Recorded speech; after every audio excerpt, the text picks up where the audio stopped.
Assalamualaikum warahmatullahi wabarakatuh. Halo semuanya, kami kelompok 4 dari kelas 1210 ingin menjelaskan tentang demokrasi reformasi era Gus Dur. Sebelumnya, izinkan kami memperkenalkan diri. Nama saya Aulia Rahmada Putri, nomor absen 18. Nama saya Syarna Faria, absen 35. Nama saya Belian Dejeni Agustin, nomor absen 7. Nama saya Kanidia Bias Larasati, absen 16. Nama saya Putri Nara, absen 23. Nama saya Kanidia Ramadan dari absen 12. Guys, demokrasi transisi itu apa sih?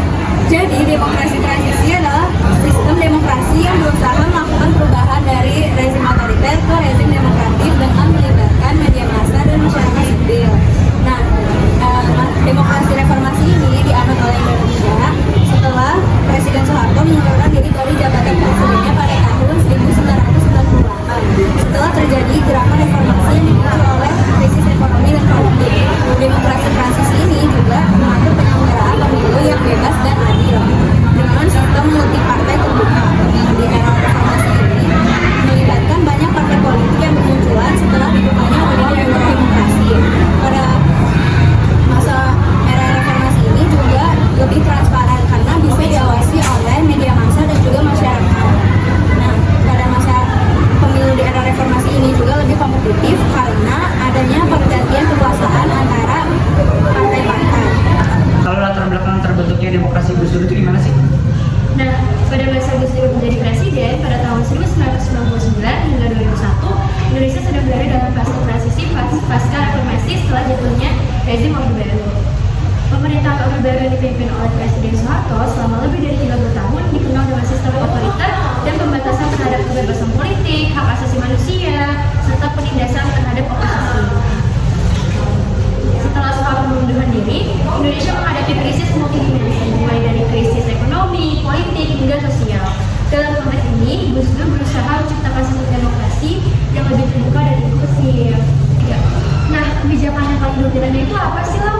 Jadi, kebijakan yang paling dominan di demokrasi reformasi era Gus Dur ini yaitu Gus Dur membubarkan Departemen Penerangan. Nah, Departemen Penerangan ini dibentuk oleh Dr. Amir Syarifuddin sebagai menteri pertamanya dan digubarkan oleh Gus Dur pada tahun 1991. Setelah pembubarannya, Departemen Penerangan ini digantikan dengan Kementerian Komunikasi dan Informasi. Pada era Orde Lama dan Orde Baru, Departemen Penerangan banyak mengatur dan membina pers, media massa, televisi, film, radio, grafika, percetakan, dan penerangan umum. Ketika Orde Baru, Departemen Penerangan digunakan untuk membatasi pergerakan media massa atau pers.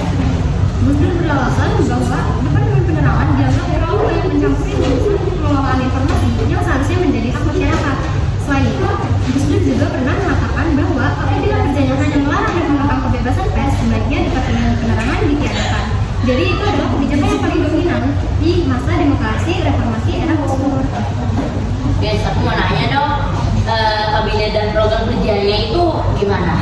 Jadi, setelah Gus Dur dan Megawati menjabat sebagai pemimpin negara Indonesia, mereka membentuk kabinet baru yaitu Kabinet Persatuan Nasional. Dengan program kerjanya yaitu pembubaran Departemen Penerangan menjadi Kementerian Komunikasi dan Informasi. Yang kedua, penggantian nama provinsi dari Irian Jaya menjadi Papua. Yang ketiga, penghapusan rangkaian kebijakan yang bernilai diskriminasi terhadap kebudayaan Tionghoa. Yang keempat, bentuk DPR dan MPR.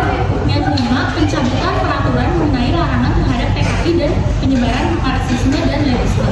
Nah, kalau buat orang-orang di kabinetnya, beberapa itu ada Menteri Koordinator Bidang Politik dan Keamanan Wiranto, Menteri Koordinator Bidang Ekonomi, Keuangan dan Industri Dr. Kwik Kianji, Menteri Dalam Negeri Sudarji Sodirja, Menteri Pertambangan dan Energi Susilo Bambang Yudhoyono, dan Menteri Luar Negeri Dr. Alwi Abdurrahman Shihab. Guys, saya mau nanya dong, hal apa kehidupan masyarakat di bidang politik, ekonomi, militer, sama sosial itu gimana ya? Untuk di bidang politik ada beberapa perubahan yang signifikan. Kebebasan berpendapat dan media semakin terbuka, partai politik berkembang besar dan pemilu lebih bebas serta adil. Gus Dur juga menekankan pluralisme, toleransi, dan hak asasi manusia, serta memperkuat sistem politik yang lebih inklusif. Lalu untuk bidang ekonomi nasional atau DN yang dipimpin oleh Profesor Dr. Hendra Salim, kebijakan ekonomi yang diterapkan berhasil menstabilkan perekonomian dengan nilai tukar rupiah sekitar 6.700 dan IHSG di angka 700. Penurunan rupiah mendorong ekspor komoditas pertanian dan elektronik, sementara kenaikan harga minyak dan gas bumi turut meningkatkan pemasukan negara. Selama Gus Dur berkuasa, International Monetary Fund atau IMF tidak pernah mencairkan pinjamannya. Gus Dur berusaha memperlihatkan barunya bahwa Indonesia akan baik saja tanpa bantuan dari IMF. Lalu untuk bidang militer, Gus Dur berusaha mengurangi peran politik TNI, memisahkan militer dari pemerintahan dan memperkuat demokrasi. Ia juga berkomitmen untuk menyelesaikan pelanggaran HAM, khususnya terkait Timur Timur. Meskipun ada upaya untuk mengurangi peran militer, tantangan bisa tetap ada, terutama dalam menangani ketegangan di daerah seperti Aceh dan Papua. Lalu untuk di bidang sosial, kehidupan sosial masyarakat Indonesia mengalami kemajuan dalam kebebasan sipil, pluralisme, dan hak asasi manusia. Gus Dur mendorong kebebasan berpendapat, memperkuat toleransi antar agama, dan memberi ruang bagi masyarakat sipil. Namun, krisis ekonomi masih memberikan dampak sosial besar, meskipun pemerintahannya berusaha mengatasi tantangan tersebut. Oh gitu, kalau kekurangan dan kelebihan dari era demokrasi Gus Dur ini apa sih?